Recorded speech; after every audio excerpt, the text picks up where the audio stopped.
नमस्कार, आप देख रहे हैं टाइम्स भारत न्यूज़ और मैं हूं आपके साथ नकुल तिवारी। इस वक्त मैं मौजूद हूं आगरा जनपद के शमशाबाद क्षेत्र के जारौली टीला आश्रम पर, जहां के मुख्य महंत स्वामी श्री लोकेशानंद जी महाराज इस वक्त हमारे साथ मौजूद हैं।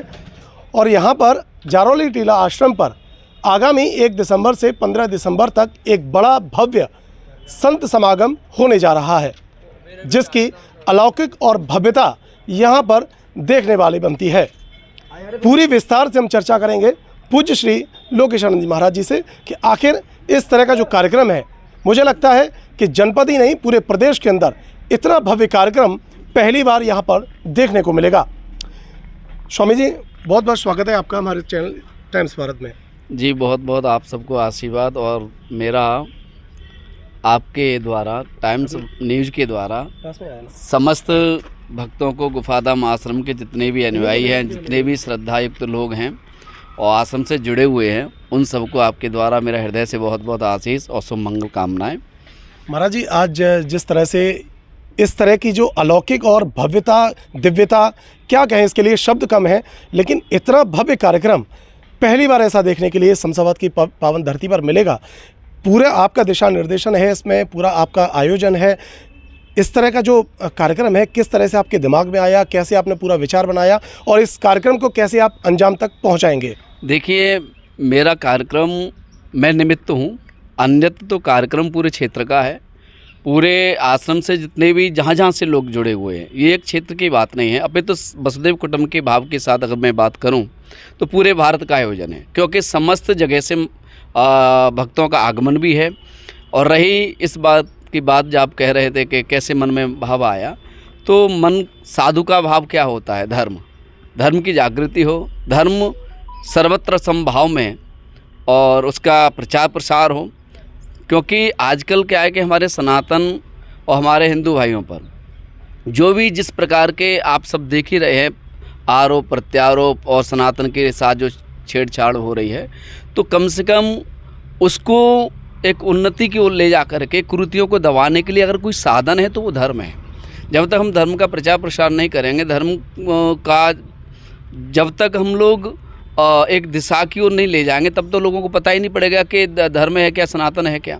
तो मेरा भाव आया कि क्यों ना हो कि हम एक ऐसा अनुष्ठान करें जिस अनुष्ठान के फलस्वरूप भारत के समस्त महापुरुषों का आगमन हो।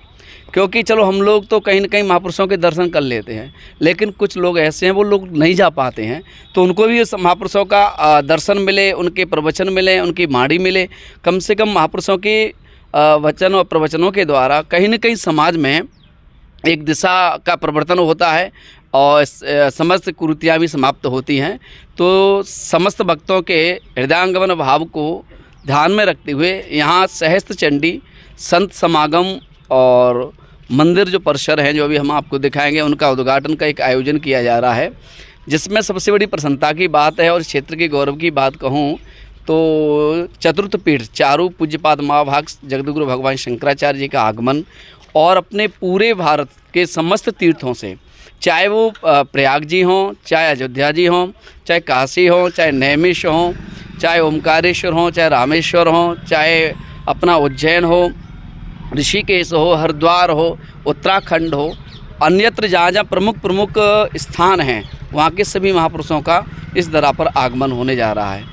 तो सब महापुरुष आएंगे तो अपने अपने विचार को प्रकट करेंगे। हम लोगों के अंदर जो भ्रांतियाँ चल रही हैं, जो भ्रम चल रहा है, उनको दूर करने का संतों की वाणी से ही हमें मार्गदर्शन मिल सकता है।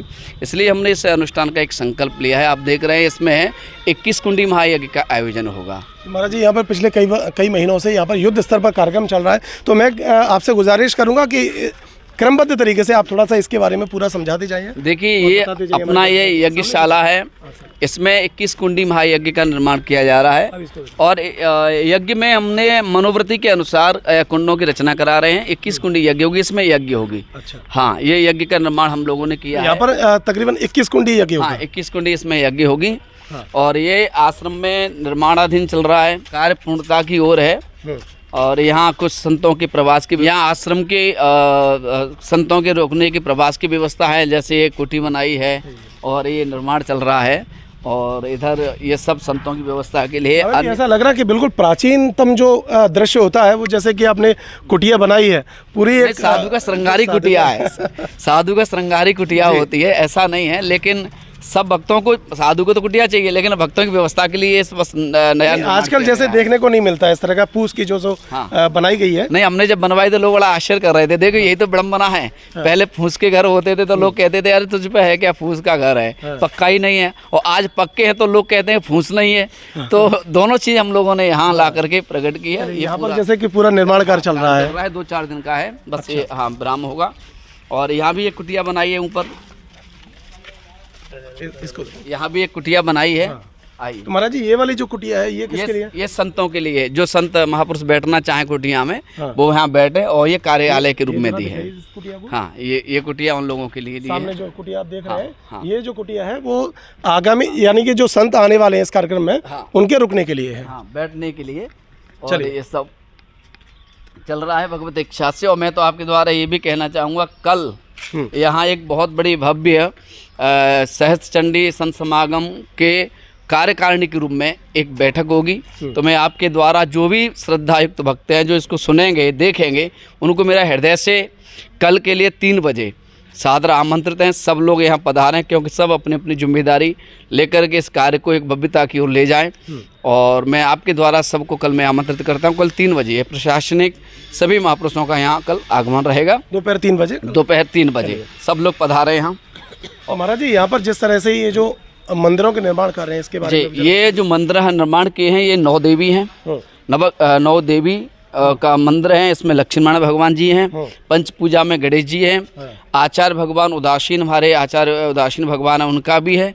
जिसमें 18 पुराण, 4 वेद, 6 शास्त्र, 128 उपनिषदों का निर्माण भी होगा। महाराज जी बीच में इस तरह का जो स्विमिंग पूल आमतौर पर इसको कह सकते हैं आधुनिक भाषा में, लेकिन आपकी भाषा में क्या है? हमारे आधुनिक भाषा में स्विमिंग पूल नहीं है, ये मात्र एक फव्वारे का स्वरूप दिया गया है, जिसमें सुंदरता के लिए, जिसमें जल का प्रवाह होना चाहिए, जिससे सब लोगों को बड़ा सुंदर और अच्छा लगे। चलिए, इसलिए तो महाराज जी अब एक एक करके जिस तरह के मुझे शायद मैं गिनने में आ रहा है तो 14 यहाँ पर भवन बने हुए हैं। ये 14, ये प्रथम शैलपुत्री 9 देवियों के अपने सब भवन हैं यहाँ से। हाँ, इनमें क्रमबद्ध 9 देवी। उनके बाद गणेश जी के बाद लक्ष्मण भगवान जी, लक्ष्मण भगवान जी के बाद गुरुचरण प्रतिष्ठा, और गुरुचरण प्रतिष्ठा के बाद आचार्य उदासीन भगवान श्री चंदेव जी की स्थापना। जो आप इधर देख रहे हैं, जो ये हॉल है, इसमें 18 पुराण, 6 शास्त्र, 4 वेद। कौन से वाले? ये जो बड़ा वाला, हाँ, निर्माण कार्य के नीचे जो है। अच्छा, यहाँ इसमें एक भव्य दिव्य स्वरूप दिया जाएगा। समस्त पुराणों का जो हमारे सनातनी परंपरा के जो आधार हैं, उन सब का दर्शन प्राप्त मिलेगा, जो कि हर जगह नहीं एक साथ मिलता है। तो महाराज जी मैं जैसे कहना चाहूँगा कि नव जो माता हैं उनके दर्शन देखने के लिए मिल जाते हैं। आमतौर पर ज़्यादातर जो भगवान हैं सभी के मंदिर होते हैं, लेकिन जो 18 पुराण और जो आप बता रहे हैं इनके मंदिर तो मुझे लगता है कि कहीं एक जगह कहीं स्थायी दर्शन नहीं होते हैं। लेकिन यही है कि पढ़ना सुनना तो पढ़ना तो अलग विषय है, लेकिन इनका दर्शन मात्र से ही कल्याण हो जाता है। इसलिए हमने चाहा, ये वाला जो मंदिर आप देख रहे हैं, ये पीछे जो नया निर्माण जो चल रहा है, इसमें 18 पुराण, 6 शास्त्र, 4 वेद, 128 उपनिषद, महापुरुषों की वाणी का विग्रह स्वरूप स्थापना होगा, जो हम लोग दर्शन करेंगे वाणी के रूप में। चलिए, तो ये कहीं ना कहीं एक अकल्पनीय है और अद्भुत भी है। देखने के मिल रहा है कि 18 पुराण, 6 शास्त्र, 4 वेदों का यहाँ पर विग्रह भी स्थापित किया जा रहा है। अब जैसे कि आप जो बता रहे हैं कि इस मंदिर की उद्घाटन के लिए योगी जी का भी समय मिल गया है। बिल्कुल, कल हम सभी लोग योगी जी के जो हृदय हिंदू सम्राट हैं उनके समीप पहुँचे, जाकर के हमने चर्चा निवेदन किया, तो उन्होंने हमें स्वीकृति प्रदान की है। बोले नहीं हम निश्चित आएंगे और बस कोई दिक्कत नहीं, अपना कार्य में आप लोग लगे रहें। उन्होंने हमें पूर्ण आश्वासन दिया। उन्हीं के कर कमलों से मंदिरों का उद्घाटन होगा। नहीं तो योगी जी के साथ साथ तमाम जैसे कि साधु संत भी आएंगे, तो उस वो सारा एक तो प्रशासनिक व्यवस्था हो गई, एक आपकी आमतौर पर साधुओं की व्यवस्था हो गई। ये पूरी जो इतनी बड़ी व्यवस्था है वो आप कैसे मैनेज कर पाएंगे? देखिए, मैं मैनेज करने वाला नहीं हूँ, करने वाला क्षेत्र है। इसलिए तो कल की मीटिंग रखी जा रही है कि सब लोग, कल प्रशासनिक व्यवस्था भी रहेगी और सब संतों का आगमन। लेकिन इन सब में एक और प्रसन्नता की बात है जी, जैसे हम लोग अपने पुराणों में शास्त्रों में पढ़ते थे कि फलाने मठ की स्थापना पूज्यपाद महाभाग जगतगुरु शंकराचार्य ने की, तो ऐसे अपने इस अद्भुत जगह पर ये हमें सौभाग्य मिल रहा है क्योंकि हमारे पूज्यपाद महाभाग जगतगुरु शारदा द्वारका शारदापीठ स्वामी सदानंद जी महाराज का आगमन 5 दिसंबर को हो रहा है। 6 दिसंबर को स्थापना होगी। मैं क्रम के रूप में बताऊं, 1 दिसंबर को भव्य दिव्य रथ यात्रा है, बहुत देखने लायक, जिसमें अलग अलग 31 बग्गी 1 दिसंबर को 1 दिसंबर को रथ यात्रा होगी, हाँ, जो भ्रमण करेगी पूरे नगर में, जिसमें 31 बग्गी है, 15 प्लेटफार्म है, 8 ऊँट है, 8 घोड़ा है और तुम्हारे 5100 कलश हैं, 8 बैंड है, 8 तोपें, जिनमें समस्त भारत के प्रमुख संत विराजमान रहेंगे। और उसके बाद 5 दिन पूजन चलेगा और पूजन के बाद 6 दिसंबर को स्थापना होगी विग्रहों की। तो पूज्यपाद जगतगुरु भगवान शंकराचार्य के कर कमलों से स्थापना होगी। ये हमारा परम सौभाग्य है इस जगह पर कि भगवान शंकराचार्य के द्वारा स्थापना हो। तो जो रथ यात्रा निकलेगी, कलश यात्रा, उसमें क्या भगवान शंकराचार्य जी मौजूद? नहीं, वो उस समय नहीं हो पाएंगे। हमारे क्षेत्रीय प्रमुख जो संत है वो सब आकर के विराजमान होंगे। अधिकतर संतों का जो आगमन जो होगा वो 5 दिसंबर से प्रारंभ हो जाएगा, जिनकी व्यवस्था हम लोगों ने शंकराचार्य जगतगुरु भगवान की और अपने प्रमुख तीर्थों से जो संत आ रहे हैं उनकी व्यवस्था अपने राजा खेड़ा में अपने अजयपाल जी हैं, जिला प्रमुख रहे हैं और है भी, तो उनके निवास पर रहेगी। और दंडी स्वामी महात्मा हैं और 100 आचार्य हैं जो यज्ञ कराएंगे। और भक्तों की व्यवस्था अपने सैलू जादौन जी के यहाँ अपने उनके बागलपुर वाले कॉलेज पर रहेगी। इस तरह से सब लोगों ने अपनी अपनी व्यवस्था है और सब भक्तों के यहाँ भी भक्तों ने भी अपनी अपनी व्यवस्थाएं करके रखी है। इसमें कोई कहीं दिक्कत नहीं है, बस कल सब लोग आएँ और आकर के अपनी अपनी जिम्मेदारियों का निर्वहन करें। तो महाराज जी, जैसे 5 तारीख से शंकराचार्य भगवान का आगमन शुरू हो जाएगा जी, तो यानी कि वो सेम डे ये चारों नहीं अलग मतलब अपने पूज्यपाद महाभाग 5 को आएंगे, 6 को स्थापना करके 6 को या तो शाम को जाएंगे, वो उन्होंने विनय करके उन्होंने हमें आशीर्वाद के रूप में कहा है, या फिर सुबह 7 को निकलेंगे। और उसके बाद फिर 8 को पूज्यपाद ज्योतिषमठ स्वामी महाभाग स्वामी अभिमुक्ति स्वानंद जी भी पधारेंगे, वो 2 दिन रुकेंगे। उनके बाद श्रृंगेरी के स्वरूप में महाराज जी पधारेंगे। सब शंकराचार्य भगवान चारों को हमने अलग अलग स्वरूप में आमंत्रित किया है कि एक जगह एक समय पे हमारे लिए दिक्कत हो जाए। हम चाहते हैं कि हमारे कारण किसी महापुरुष का कोई किसी प्रकार की कष्ट ना हो। तो महाराज जी, जैसे कि रथ यात्रा जब होगी तो उसमें अनुमानित तकरीबन कितने लोगों के आने की संभावना अब देखिए देख पा रहे हैं? अनुमानित तो आप लोग जानते ही हैं कि 5100 कलश हैं, 5100 तो बेनिफिट सीधी हो गई।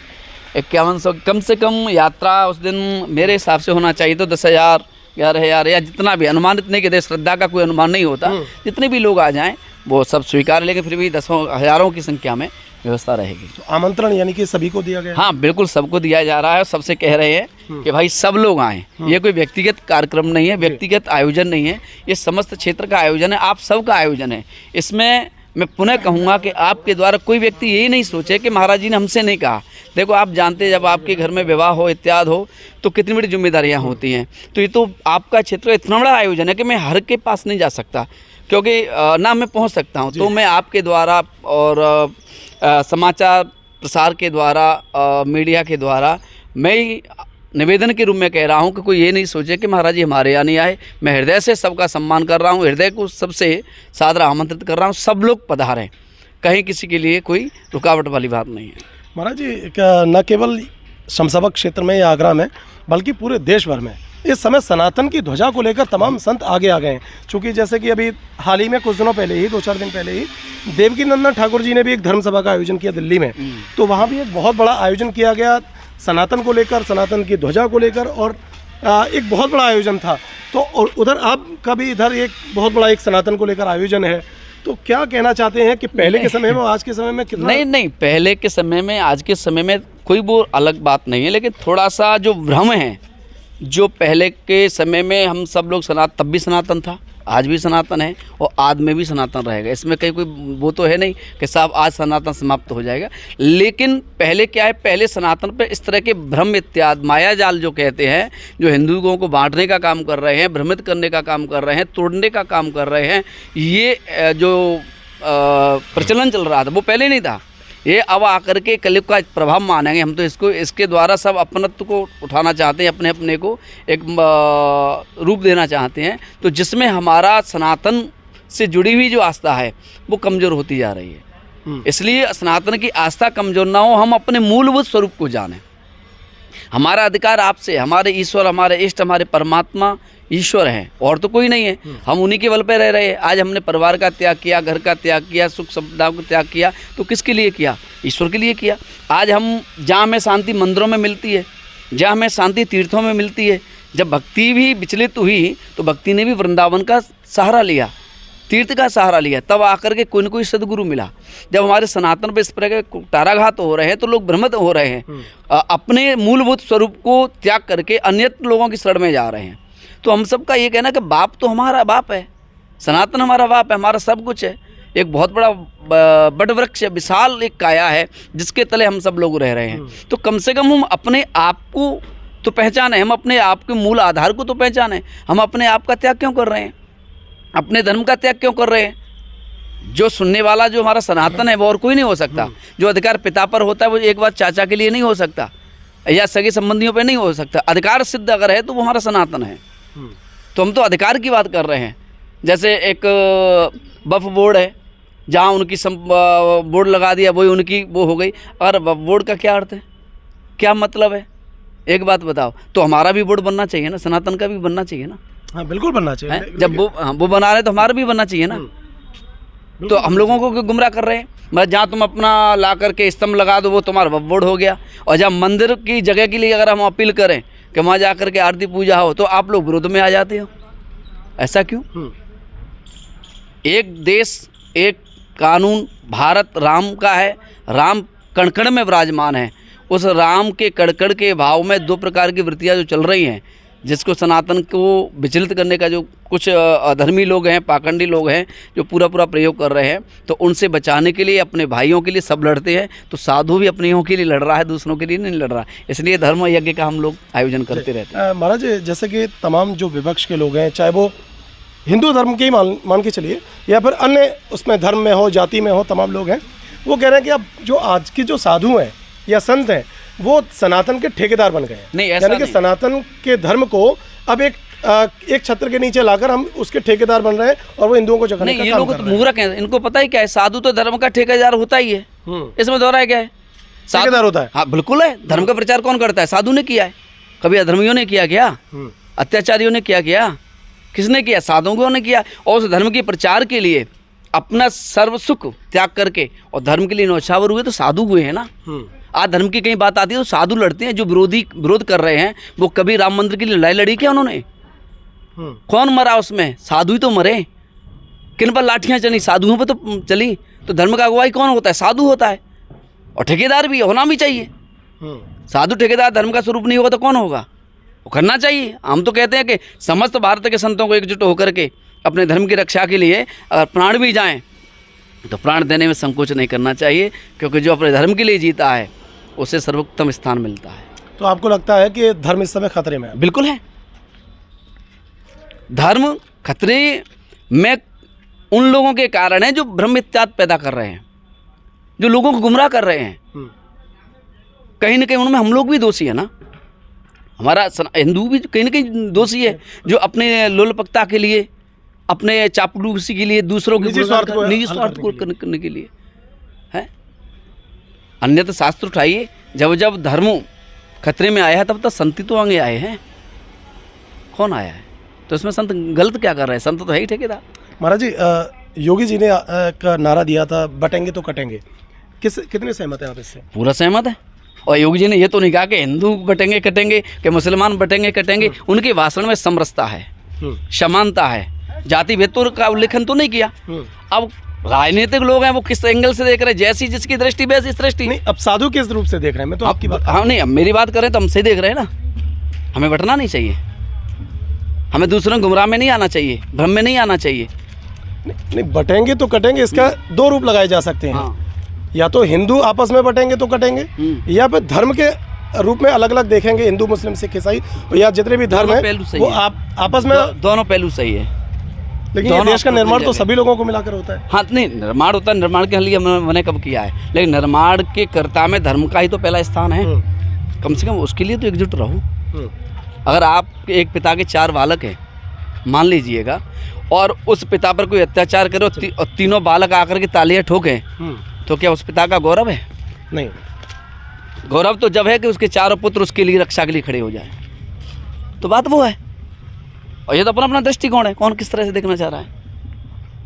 इस बात में मुझे एक बात याद आती है, महाराज एक नाथ जी महाराज ने एक बार सुंदरकांड का पाठ किया, और सुंदरकांड के पाठ में उन्होंने कहा जिस जगह माता जानकी सुख वाटिका में बैठी थी वहाँ सफ़ेद फूल थे। तो हनुमान जी ने इसका विरोध किया, बोले सफ़ेद फूल थे ही नहीं, लाल फूल थे। बोले नहीं सफ़ेद फूल थे। बोले तो निर्णय कौन करे? बोले राम जी के पास चलो। तो राम जी के पास गए, राम जी ने कहा कहो मान भाव आप पधारे हैं तो क्या कारण है? बोले कारण कुछ नहीं है कि एक नाथ जी महाराज कह रहे थे कि जहाँ माता जानकी जी अभी नहीं को देखो जिस अशोक वट वृक्ष में बैठी थी लंका के अंदर, वहाँ सफ़ेद फूल थे और मैं कह रहा हूँ वो लाल हैं। तो राम जी ने मुस्कुराते हुए कहा कि दोष आपका नहीं हनुमान जी, वैसे तो एक नाथ जी जो कह रहे हैं बात वही है, जहाँ जानकी जी थी वहाँ सफ़ेद फूल थे, लेकिन आपको लाल इसलिए दिखाई दिए क्योंकि आप क्रोधाभास में गए, आपके अंदर क्रोध था। क्रोध आने के कारण आपकी दृष्टि रक्त हो गई, और दृष्टि लाल होने से तुम्हें सफ़ेद फूल भी लाल दिखाई देने लगे। तो कहने का मतलब है कि जिसकी जैसी दृष्टि हो उसे वैसी सृष्टि दिखाई देती है। महाराज जी अभी हाल ही में धर्म सभा का आयोजन हुआ दिल्ली में, तो वहाँ पर हिंदू धर्म के साधुओं या सनातन धर्म के साधु संतों के अलावा सिख समुदाय से भी बड़े संत यहाँ वहाँ पर मौजूद रहे। यहाँ भी आ रहे तो हैं। यहाँ पर क्या यहाँ भी जैन संत आ रहे हैं जी अपने, और कवि संप्रदाय के भी महात्मा आ रहे हैं, सिख भी महात्मा आ रहे हैं। सिख महात्मा दीजिए। हाँ, संत अलग है कहाँ, साधु स्वरूप साधु है। बस ये बांटने का जो क्रम चल रहा है उसी का तो हम लड़ाई लड़ रहे हैं। लड़ाई उसी की लड़ी जा रही है। लड़ाई लड़ी किसकी जा रही? साधु तो साधु है, उसमें ये संप्रदाय अलग हैं, लेकिन मार्ग अलग अलग हो सकते हैं। जैसे हमें आगरा जाना है तो आगरा कितने मार्ग हैं? मार्ग तो बहुत हैं, लेकिन केंद्र आगरा है। तो उस सनातन धर्म की ध्वजवाहक के स्वरूप में संतों का मार्ग अलग अलग हो सकता है, लेकिन स्तंभ एक ही है, वो है सनातन।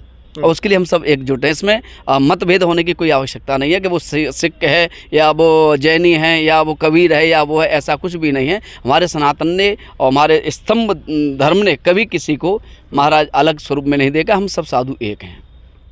तो महाराज जी सनातन के कुठाराघात करने के लिए या सनातन के मार्ग में जो बाधक है सबसे बड़ा, आप किसको देखते हैं? देखिए, चाहे वो राजनीतिक रूप से हो या फिर अन्य सामाजिक रूप नहीं, से हो? बाधक कौन है आप अच्छी तरह जानते हैं। हमारी भारत की प्रजा भोली भाली है।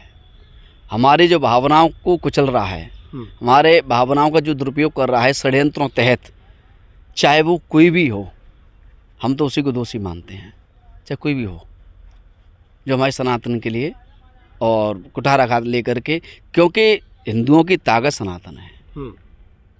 हिंदुओं की ताकत सनातन है, मंत्रों की ताकत ब्राह्मण है। तो बाहर के विदेशी आक्रमणों ने क्या किया था? पहले सनातन अपनी संस्कृति पर तो प्रहार किए थे, हैं?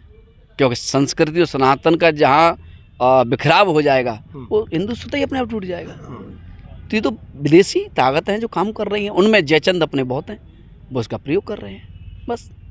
तो जयचंदों की वजह से ये सब हाँ बिल्कुल हो रहा है। स्वाभाविक है।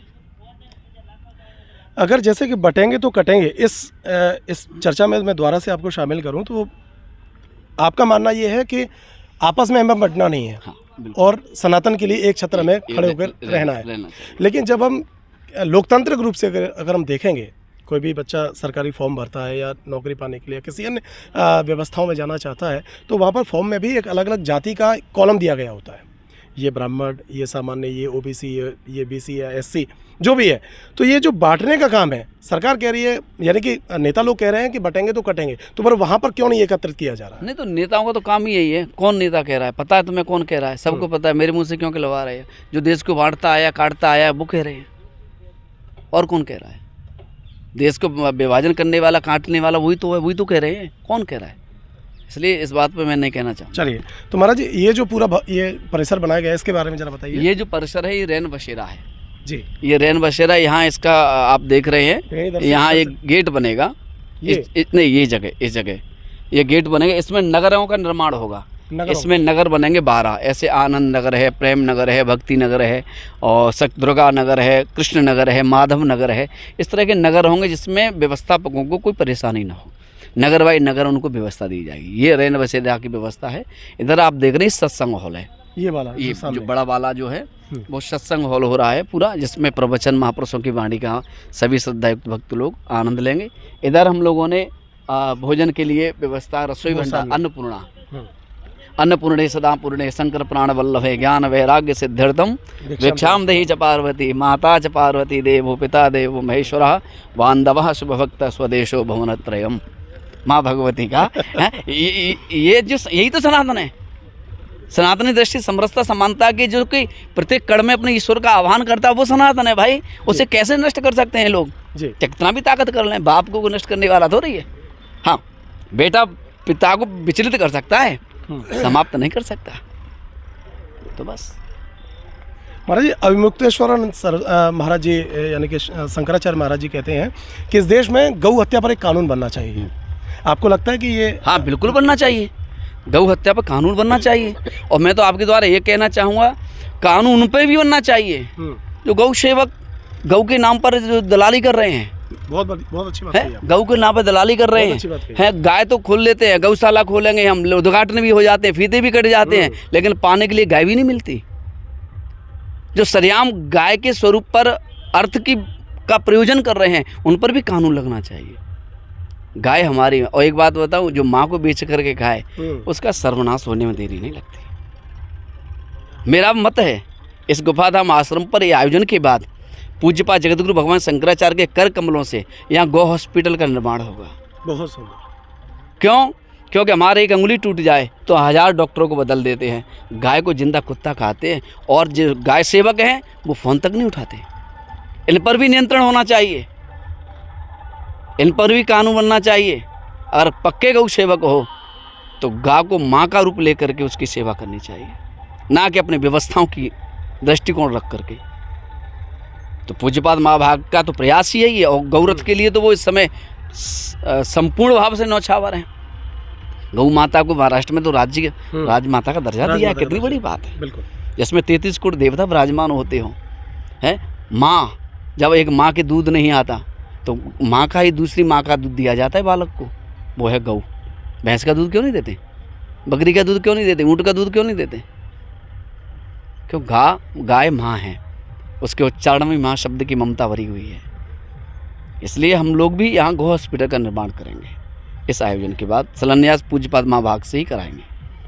महाराज जी, आपसे बात करके बहुत अच्छा लगा, लेकिन मैं आखिरी एक सवाल पूछना चाहता हूँ कि इतना बड़ा जो आयोजन आप कर रहे हैं, कि इतनी ये सारी व्यवस्थाएं आप बता रहे हैं कि तमाम क्षेत्रीय लोग इसको संभालेंगे, तो ये जो पूरा कैंपेनिंग है, कितने महीनों से आप लगातार इसमें कार्यरत हैं, कितना प्रयासरत हैं, और इसको अंजाम तक पहुंचाने के लिए क्या कुछ आपको परेशानियों का भी सामना करना पड़ा, जो आप इस मंच के माध्यम से आप कह पाए? देखिए, मैं आपको बताऊं कि स्वाभाविक है, धर्म में सत्य है। जब सत्य के मार्ग पर चलोगे अवरोध होगा। आप कट भी मिलेंगे, ब्रेकर भी मिलेंगे, कांटे भी मिलेंगे, गड्ढे भी मिलेंगे, सब मिलेंगे, लेकिन चलने वाला जो चालक है वो अपनी ईश्वरीय शक्ति का आत्मबल रखते हुए अपने मार्ग पर चलता चले तो परेशानियां आती हैं, अन्यत्र वो अपने लक्ष्य तक पहुंच जाता है। इसमें कहीं तो राय परेशानियां आई हैं, इसका मतलब? हाँ, परेशानियां आई, स्वाभाविक है। रोकने का भी प्रयास किया? हाँ, बिल्कुल। यज्ञ बाबा क्यों करा रहे हैं, ये भी बात आई थी। बात क्या ऐसा वो है, उनको यही नहीं पता कि यज्ञ का स्वरूप क्या होता है। वो लोग बात करते हैं ना जिन्होंने कभी अपने माता पिता के चरणों में बैठ करके संस्कार को नहीं सीखा, जो कभी गुरुकुल नहीं गए, जो कभी अपने महापुरुषों के चरणों में बैठ करके जिन्होंने सनातन के बारे में नहीं जाना, जिनका मात्र अपना जीवन का स्वार्थ छिपा हो, ऐसे लोग कटुता का बात करते हैं। वो भी सनातन से जुड़े होंगे? अब जो भी है मैं नहीं कह रहा। सनातन देखो, नाम दिया ना जयचंद, तो देखो सनातन से जुड़े हैं। जुड़ना कोई बड़ी बात नहीं, हम सबसे जुड़े हैं, आप सबसे जुड़े हो, लेकिन हम जिससे जुड़ रहे हैं उसके गुण हमें जीवन में आना चाहिए, महत्वपूर्ण है। हम कृष्ण को पूजते हैं तो इसलिए पूजते हैं क्योंकि वो मातृ भक्त हैं। भगवान परशुराम को हम पूजते हैं इसलिए पूजते हैं, वो पिता भक्त हैं। महाराणा प्रताप को हम इसलिए पूजते हैं, वो स्वराष्ट्र के भक्त हैं, स्वदेश के भक्त हैं। गणेश जी को हम इसलिए पूजते हैं, वो माता पिता के जिन्होंने चरणों में त्रिलोकी का दर्शन किया हो, संपूर्ण सृष्टि को अपने माता पिता के चरणों के स्वरूप में निवेदित किया हो, इसलिए हम पूजते हैं। तो हम जिसको पूजते हैं उसके गुण हमारे अंदर आना चाहिए ना। आवाज़ सबको स्पर्श करती है, क्योंकि कुछ ही लोग होते हैं जिनको आनंद की प्राप्ति होती है। तो सनातन तो सबके लिए है, लेकिन सनातन को जो पूजता है उसकी दृष्टि में ऐसी बात आती नहीं है, क्योंकि सनातन समता का भाव है, समरसता का भाव है। लोगों ने रोकने का भी हाँ, प्रयास रोकने का प्रयास किया, वो लगे हैं, लेकिन मुझे कोई दिक्कत नहीं है, मैं उनका धन्यवाद कहूँगा। सर्वप्रथम मैं उन्हीं को बंदा हूँ, प्रथम महेश्वर चरणा मोहे जनित संशय सबहरना, वो ये भी आज उनका है। हो सकता है उनके इस भाव से मेरे आयोजन और जो क्षेत्र का भाव है वो उदित हो रहा हो और इस यज्ञ की बुलंदी उन्हीं लोगों के कारण हो, इसलिए मैं उनको धन्यवाद का पात्र करता हूँ। महाराज जी, क्षेत्रवासियों के लिए या देश के लिए कोई एक संदेश देना चाहते हो इस कार्यक्रम के विषय को? हाँ बिल्कुल, मैं समस्त क्षेत्रवासियों से और पूरे देश से ये कहना चाहूँगा कि एकजुट होकर के हमें इन किन प्रकार हम अपने जीवन में चाहे जैसे भी जिए वो एक बात अलग है, लेकिन अपने धर्म की बात आए, अपने संस्कारों की बात आए, अपनी संस्कृति की बात आए तो समस्त मतभेद भ्रम इत्यादि का त्याग करके हमें अपने लिए एकजुट होना चाहिए। और एकजुट रहेंगे तभी हमें आत्मबल मिलेगा, और जब आत्मबल मिलेगा तभी हम आगे के मार्ग की ओर बढ़ पाएंगे। इसलिए इसका उद्देश्य यही है कि समस्त लोग जो तीर्थों तक नहीं पहुंच पा रहे हैं, महापुरुषों तक नहीं पहुंच पा रहे हैं, यज्ञ उन्हें पता ही नहीं सहस्त्र चंडी क्या है, यज्ञ कहते किसे है, तो उस स्वरूप को जनाने के लिए ये महापुरुषों का यहाँ आगमन हो रहा है। कम से कम हम जिस परिवेश में रह रहे हैं उस परिवेश की हमें मूलभूत जानकारी होनी चाहिए, उसका ज्ञान होना चाहिए। तो लोगों को एक चेतना के रूप में ये धर्म का आयोजन हो रहा है, और मैं तो पुनः आपके द्वारा, टाइम्स भारत के द्वारा समस्त जो लोग सुनेंगे उन सब का मैं हृदय से इस पावन यज्ञ में निमंत्रण करता हूँ। ये नहीं सोचे कि महाराज जी मेरे पास नहीं आए, वहाँ नहीं आए, मैं पुनः कहूँगा मैं सबके पास हूँ। आप मुझे अपना मान रहे हैं तो मैं आपके पास हूँ। अब इस मंच के माध्यम से आप सबसे अपील करें। हाँ, मैं सबसे भारतवर्ष के समस्त धर्म प्रेमी श्रद्धायुक्त भक्तों को मैं गुफाधाम जारोली टीला अवधूत आश्रम के भाव में, तत्वार्थ में जो सहस्त्र चंडी संत समागम महायज्ञ का आयोजन होने जा रहा है 1 दिसंबर से 15 दिसंबर, उसके लिए मैं आप सबसे निवेदन करके कहता हूं कि 1 दिसंबर को रथ यात्रा में सब लोग अधिक से अधिक भाग लें, और उसके बाद इस पावन यज्ञ में महापुरुषों की वाणी सुनने में और दर्शन प्राप्त करने में आप सब लोग अधिक से अधिक संख्या में पधारें। मेरा आप सबको पुनः टाइम्स भारत की ओर से हृदय से सादर आमंत्रित है। बहुत बहुत शुक्रिया महाराज जी आपका। तो ये थे हमारे साथ गुफाधाम आश्रम जारोली टीला शमशाबाद के प्रमुख महंत श्री लोकेशानंद जी महाराज, जिन्होंने आज पूरे इस विषय को लेकर चर्चा की है कि 1 दिसंबर से लेकर 15 दिसंबर के बीच में जो भी इस महायज्ञ का आयोजन हो रहा है, संत समागम का आयोजन हो रहा है, बहुत बड़े स्तर पर हो रहा है। तो ज़्यादा से ज़्यादा संख्या में लोग यहाँ पर आएँ और इस महायज्ञ में अपना योगदान करें, यहाँ पर शामिल हों और धर्म ध्वजा यानी सनातन की ध्वजा को और ऊंचा उठाने का प्रयास करें। सभी लोग साथ मिलकर चलें, सभी लोग एक साथ मिलकर रहें, तो ज़्यादा से ज़्यादा इस महायज्ञ में शामिल हों। देखते रहिए टाइम्स भारत न्यूज़। नमस्कार।